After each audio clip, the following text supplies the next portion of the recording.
As a Mormon woman, I watched The Secret Lives of Mormon Wives so I could hear all of the claims made about my faith and also see how it was represented.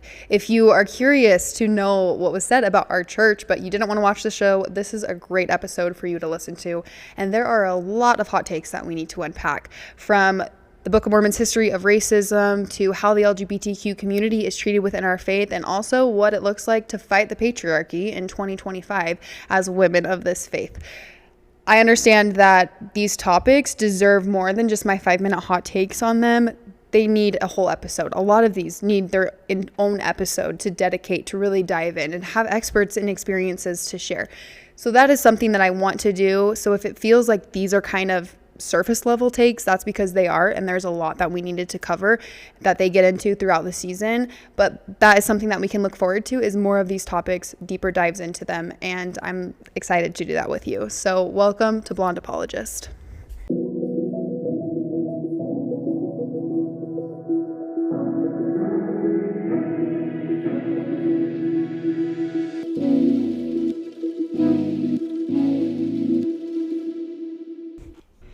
Hello and welcome to a new episode. I hope you guys are having a great week. I binged The Secret Lives of Mormon Wives so that you don't have to, and I can talk to you about all of the things mentioned about our faith and my thoughts on them without you having to watch it. Unless you love trash TV, then go enjoy it, because it is quite a wild ride.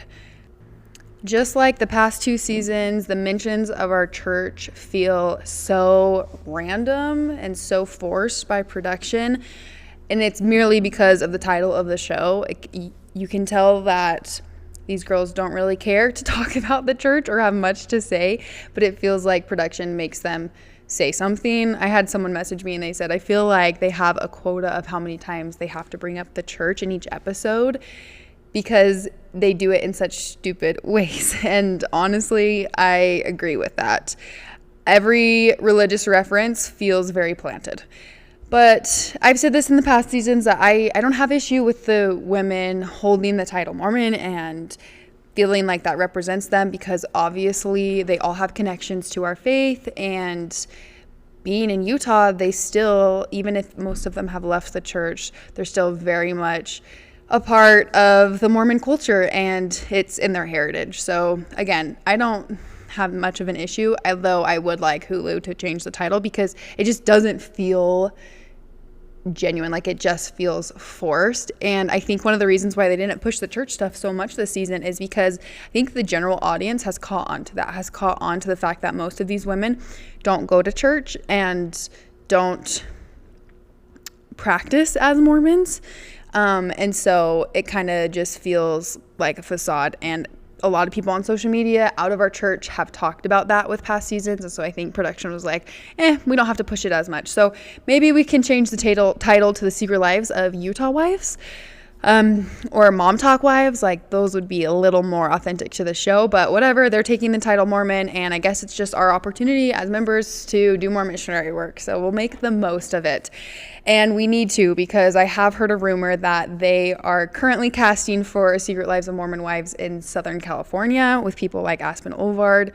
So I don't think we're getting away from this anytime soon. It's obviously a phenomenon that will continue. So yeah, let's make the most of it and share with our friends that we are Mormon, so people know and see other sides of our faith, just not the ones being shown in this show.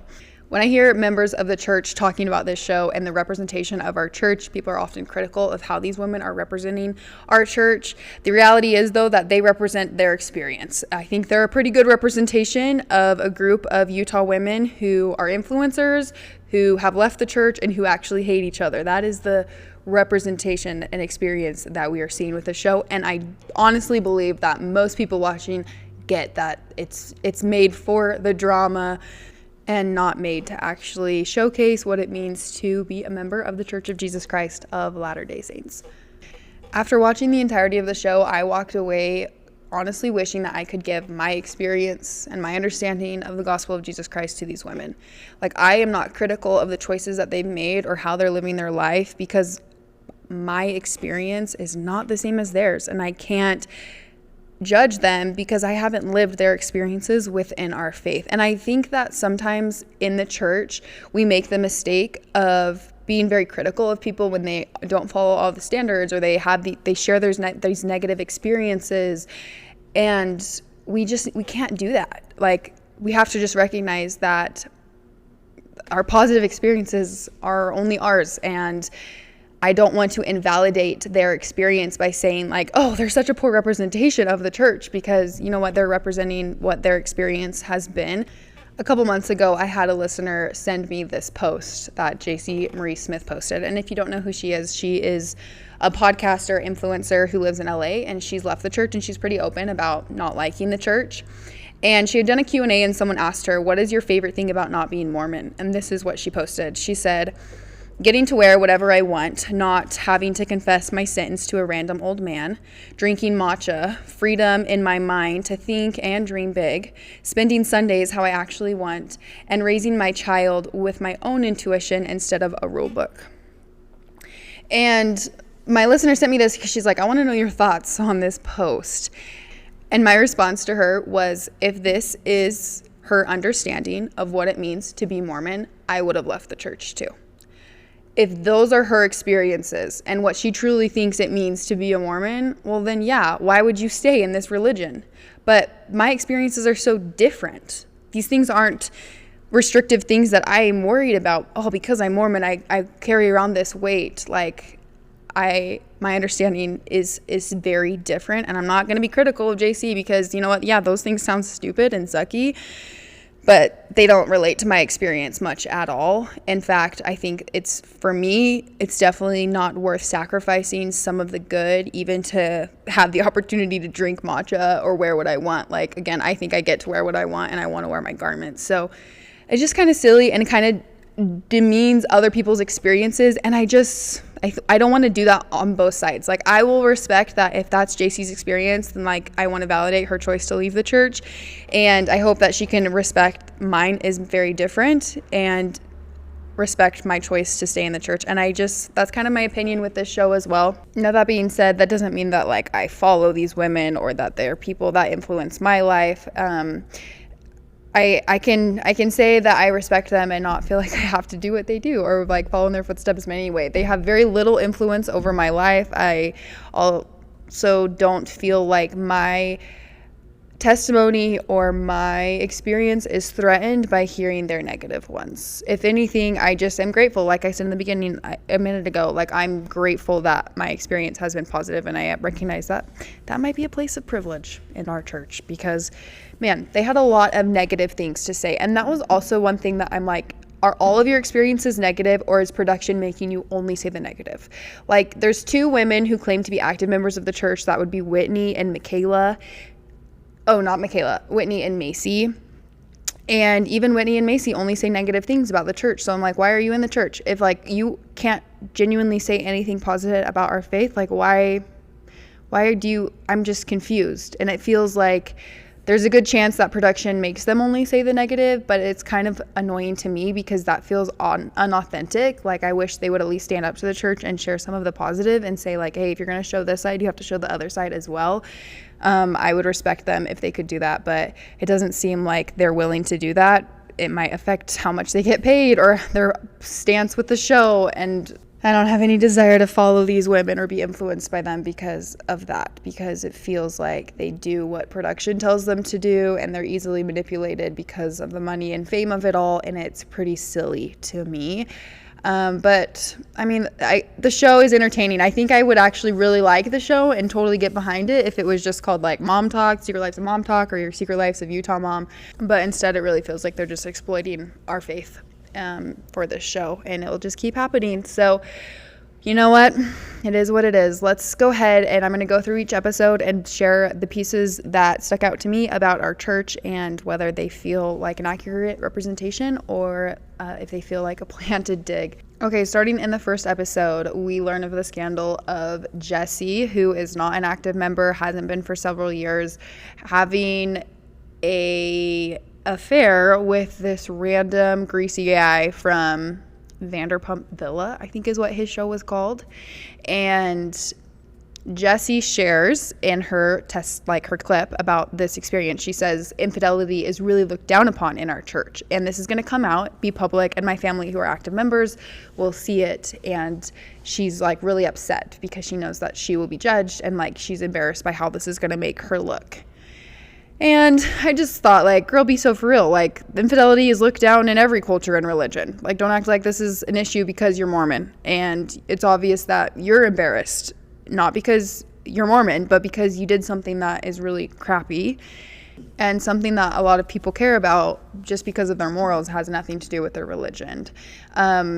I understand being worried about judgment, but acting like that judgment is coming from the church or the church's fault is where I take issue. And like, that's the issue with the entire show, is they talk about these things as if it's the church's fault. It's the church's fault that people are going to judge her because she had an affair. Like, that's not the church's fault. That's people's fault. There are people who are going to judge you. And if you have issue with that, like, maybe just be accountable to what you did and just own it. And so when people judge you, you don't care what people say. But again, this is something that would have affected you with whether you were Mormon or not, whether you lived in Utah or not. Like, that is just a reality of what is going to happen when you cheat on your husband. Like, I'm sorry. And another example of like this blaming the church that we see later in the season, Jordan and Jesse's marriage is like falling apart and they want to blame the church on it. One of the girls literally says, like, I think one of the reasons why they struggle is because, quote, they don't follow the traditional Mormon way of living.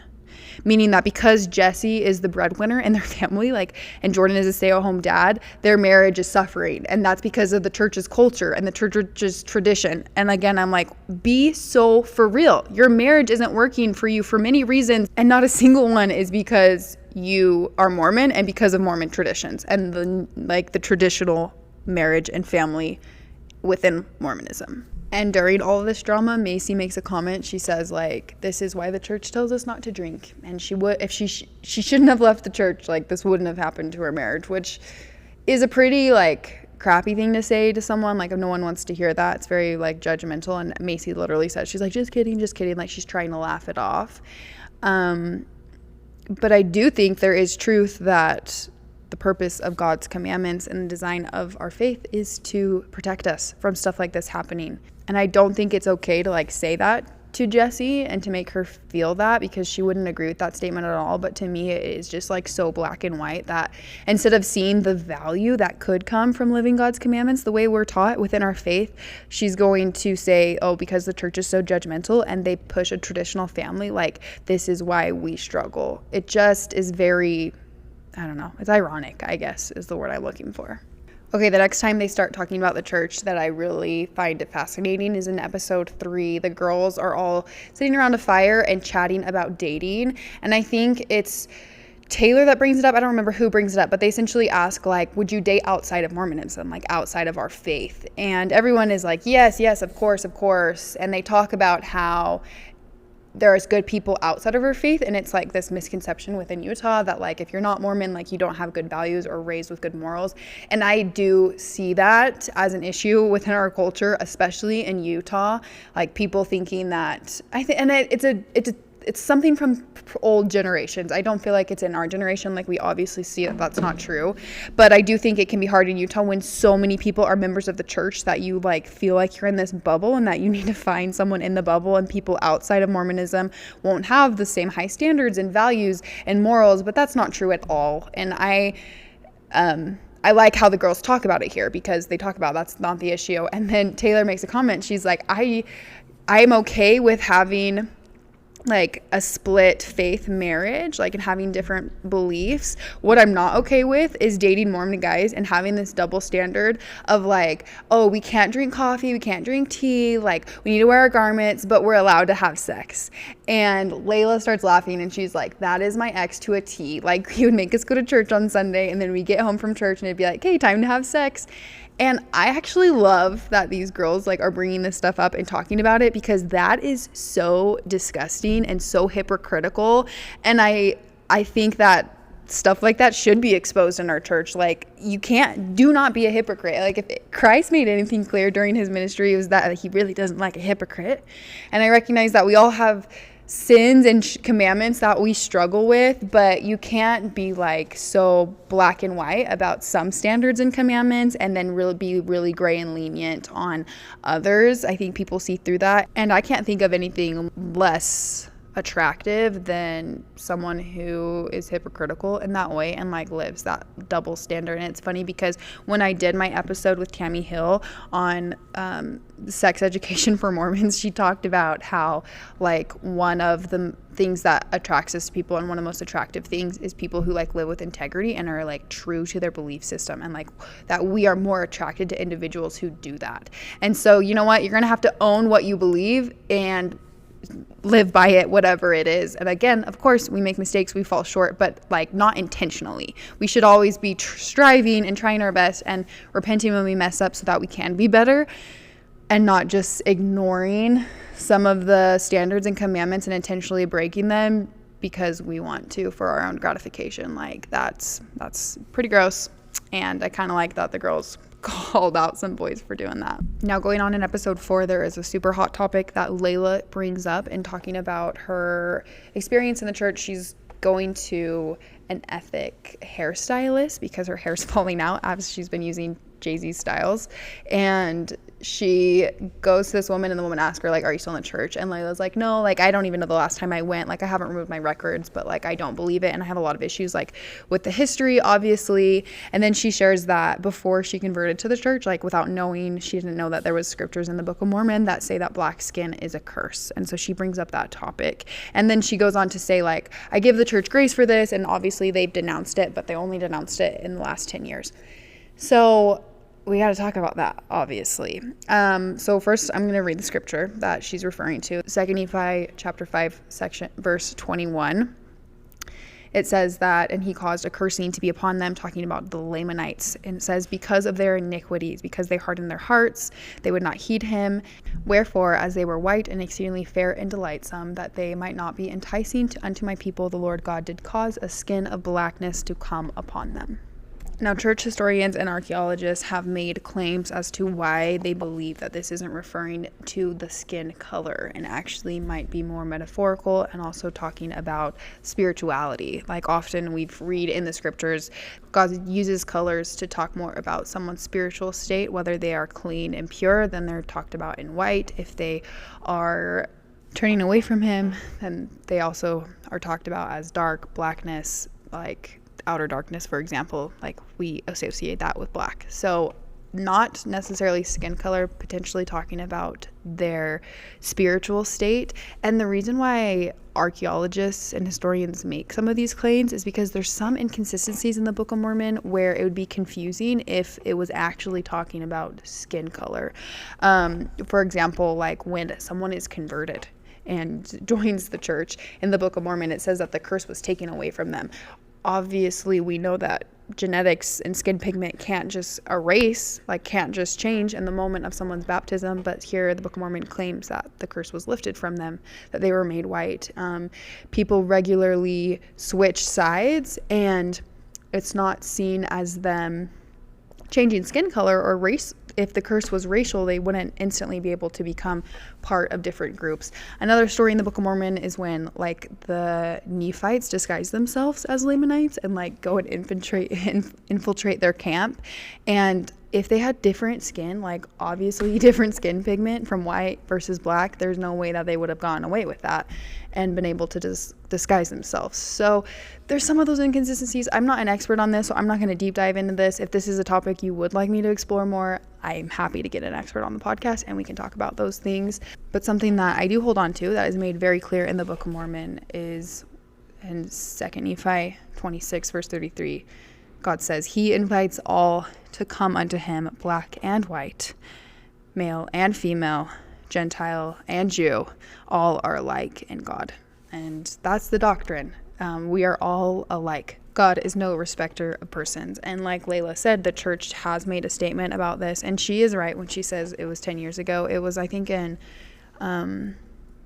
2013 maybe, so just like a little over 10 years ago, where they made like a really clear statement like, we do not see black skin as a curse.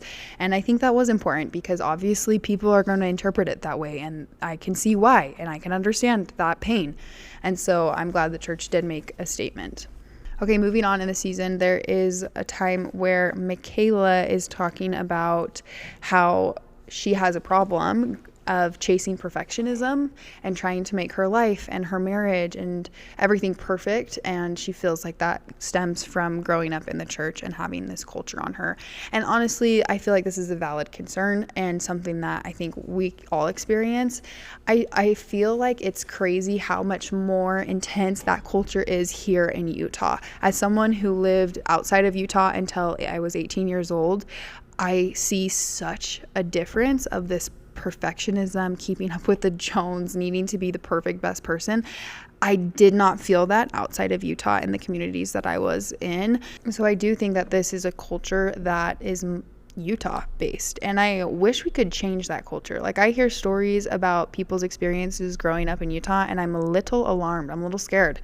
Honestly, before even coming to Utah, I was a little worried about coming to Utah and feeling what this culture is like. And it definitely stems from the church. It has some roots in the church because there's so many members here, and I think that's why it happens, is there's such a concentrated amount of members of our faith in one area, and all are trying to be the best version of themselves. And sometimes that reflects in looking our best, having the most money, having the best house, like, rather than focusing on our personal relationships with God and like striving to be perfect in that sense.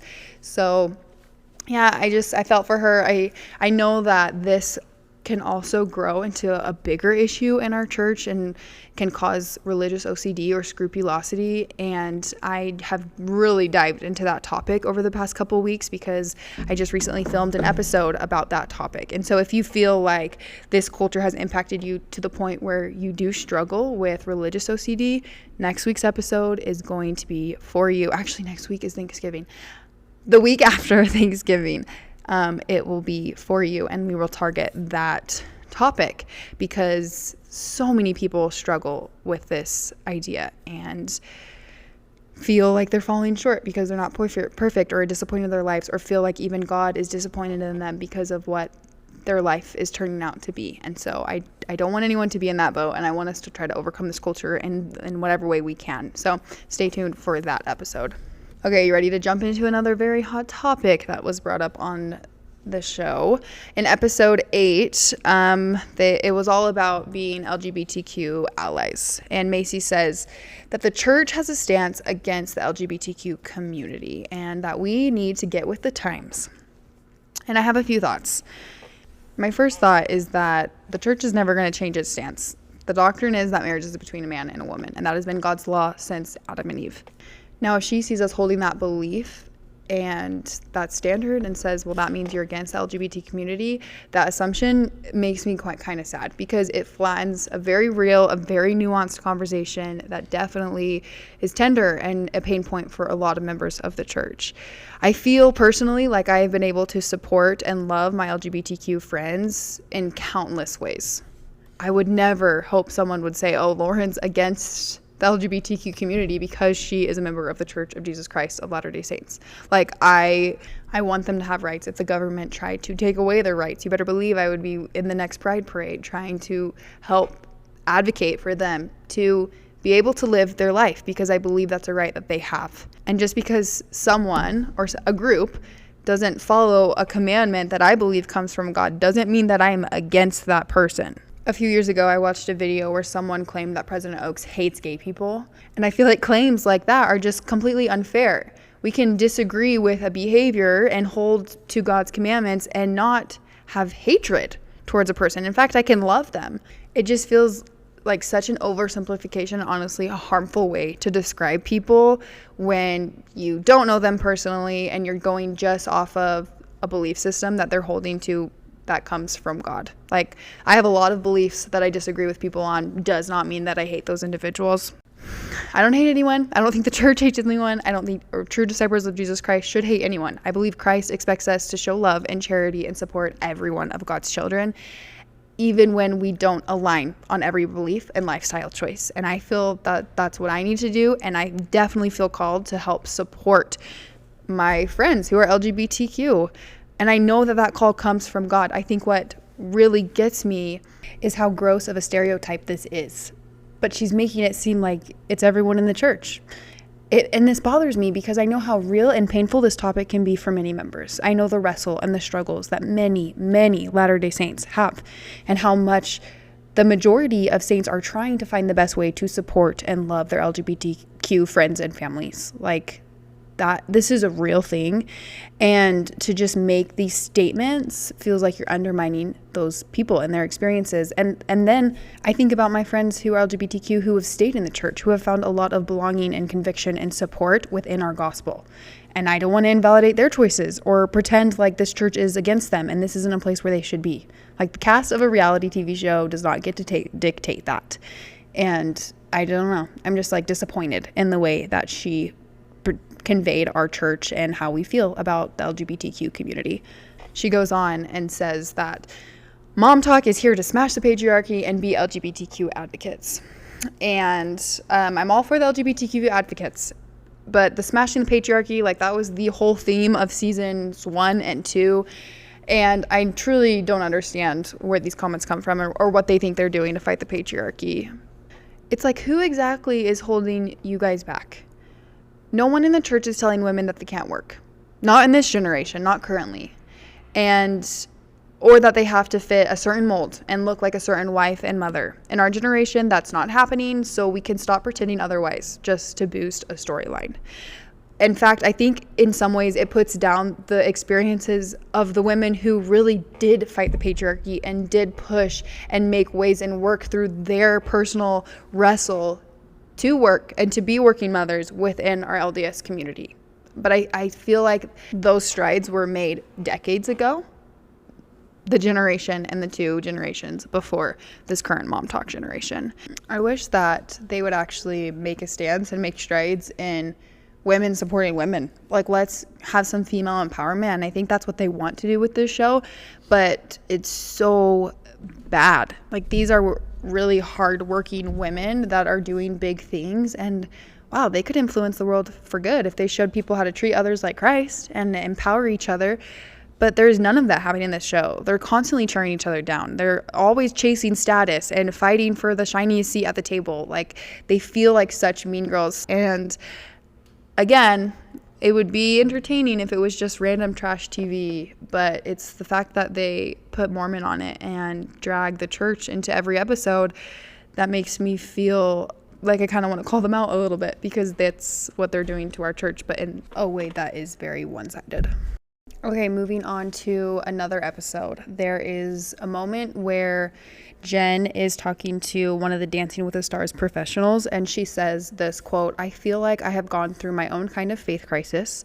I feel like I have looked at the church like you have to wear your garments, you have to show up on Sunday, you have to act and be a certain way for people to love and accept you and for God to accept you. And I just don't feel like God really cares if I wear my garments. It's so much bigger than that." Okay, I have some thoughts on this comment that Jen made. Honestly, I see where she's coming from. So many people within our faith feel this way. This idea that commandments or covenants are checklists that you have to complete to deserve love. So the first thing I'd like to say to Jen and anyone who feels this way is that God's love is not earned. It is not conditional. Your worth isn't tied to your church attendance, how often you wear your garments, or how good you are at keeping your covenants. And if anyone in our community has ever made you feel like God loves you more or less based on what you're doing, that's something as members that we need to fix. I really think we need to evaluate and make sure we teach commandments in a healthy way. A more accurate way, not a requirement for love, but an invitation for more of God's power in our lives. Commandments were never meant to be checklists to qualify for God's acceptance. They are meant to open the doors up for God's trust and for us to receive more of his power. Like, they are meant to be a blessing, not to just be the way we obtain blessings and are only contingent on our perfect obedience. After I came home from my mission, I taught in the MTC, and there was an important lesson that we had that focused on learning to hear the Spirit and being able to act upon the promptings and having courage to do so. And at the end of the lesson, I would ask the missionaries, I would say, do you think God has favorite missionaries? And of course, people say, no, God doesn't have favorite missionaries. And I would say, of course not. He loves all of you the same. There is not some that he loves more than others. But then I would follow up and say, God doesn't trust us all the same. Not because he's unfair, but because trust is something that we choose to build with him. When we follow promptings, when we keep commandments, when we show him he can rely on us, he places more responsibility, more insight, more spiritual capacity, more of his power into our hands. And I thought that was a really important lesson for missionaries to understand before going out to the field. Now, I know most people listening here are not going to be proselyting missionaries anytime soon. But the principle still applies. God can do more with your life when you align your life with him. And trusting him enough to keep commandments is one of the ways that we do that. One of the ways. Another big one, which I talked about with my missionaries, is showing him that you'll act upon the promptings that you receive. That he can call on you to do something and you're going to have the courage to do it. Like if we think of the story of David and Goliath, the reason why David was able and in a place where he could answer that call and go and defeat Goliath is because he had built that relationship and that trust between him and God. Because of his faithfulness, he was prepared and enabled to then take down Goliath and then eventually become the king of Israel. To me, evidence that his faithfulness showed God that he could trust in him, and God enabled him, blessed him, gave him more power for his life so that he could become all of these things. So to Jen, I would say, you're right. God does not love you less. God might not care very much about when you're not wearing your garments. But when you are wearing your garments, he is eager to bless you, to protect you, to guide you, to strengthen you, because he can only do that when you choose to honor those covenants. Now, the beautiful thing about the plan is that God knew none of us were going to be perfect at doing this. So it doesn't matter where you're at on this scale or what you're struggling with. Like, we all have a savior. He performed an atonement, so we all can overcome whatever those weaknesses are. And because I choose to do some of the things that maybe Jen talked about not feeling like God cares about, does not mean that I'm better than her. Doesn't mean that God loves me more than her. Like, I hope that's so clear. I have commandments that I struggle with too. But I want God to be involved in my life and give him as much like access to my life and what is happening as I can. And I feel like that happens when I align myself with his commandments. I want God to be involved in my finances, so I choose to pay tithing. I want him to be involved in my marriage, so I made covenants in the temple with my husband. I want him to keep and uphold his side of our covenants, so I take them quite seriously, including wearing my temple garments. And the evidence, the fruit in my life that has come from doing those things is enough for me to keep trusting this process and doing it. And it's not that God is blessing me more just because I'm doing these things, but he's able to make more of my life because I have trusted in him in this way. And it is something that I think is important. It's not something that we can just throw to the side and say God doesn't care. I think your heavenly parents want to bless you a ton. I think they want to make the most of your life and help you become the best version of yourself. And so the way to do that is they've given us some of these standards and these kind of fence posts to protect us and to keep us where we need to be and what we need to be doing to obtain that. Okay, one of the last things that I wanted to mention from the show, there is a scene where Taylor is talking about how she wants to give her son a baby blessing, and they don't and can't give him a baby blessing because her baby daddy is not supportive of the baby blessing, and he has to have both signatures. And then for some reason, there's a clip of Layla, and I don't know if she actually misunderstands this or if they just clipped it weird to make her sound weird, but she's talking about how they all went to the baby blessing, but there was no blessing. And she's like, it's because Taylor can't do it. And it's because Dakota wasn't there, and Dakota's the one that has the priesthood. So the baby wasn't able to be blessed. And it's not that, Layla. I think she knows that. I think they cutted it kind of weird. But the baby wasn't able to be blessed because both parents have to sign off on that. So that was kind of just an interesting thing. There are just some other random small moments, and I kind of wish that I could give these ladies a gospel essentials lesson. I would love to just sit down with them and go over some of our basic beliefs that there seems to be some confusion on. So let's all reach out to the producers and say, Blonde Apologist needs to come on next season to give some gospel essential, not even gospel doctrine. We need some essential lessons for these women. Okay, To close off the season, the girls essentially have a testimony meeting. They all take turns sharing their light and saying like why they're sorry and what they could be better at and what the group means to them. They all cry. At first I was laughing because it felt like literally like a girls camp testimony meeting, and then I started crying because like they really were so sincere, and I was happy to see these women come together, and I would love for them to be nice to each other and help each other. Like I said earlier, I would love like a Utah culture of empowerment for women. We need more of that. And that's just kind of how they end the episode. I'm trying to look at my notes to see like what I missed, but I really didn't have a lot to say about this season, you guys. I feel like I had more to say other seasons, but I think that's it. I might have just been bad at taking notes this time because I wasn't very into it, and I always had it in the background. But anytime like I heard our church mentioned, or I could tell they were talking about like some of our teachings, I perked up and just like wrote a note, but my notes were not very good. So the next thing I need to watch, though, is Surviving Mormonism, which I will definitely take a little more seriously because of just the seriousness of the topics that they're discussing. And I have some people joining me for that discussion, so it won't just be me. But that will be out in a couple of weeks as well. So that's something to look forward to. But thanks for joining me today. I hope you have a great weekend and an amazing Thanksgiving. Make sure that you are subscribed, and if you can, leave a comment. That helps boost the podcast so more people can find it. But I love you guys. Bye.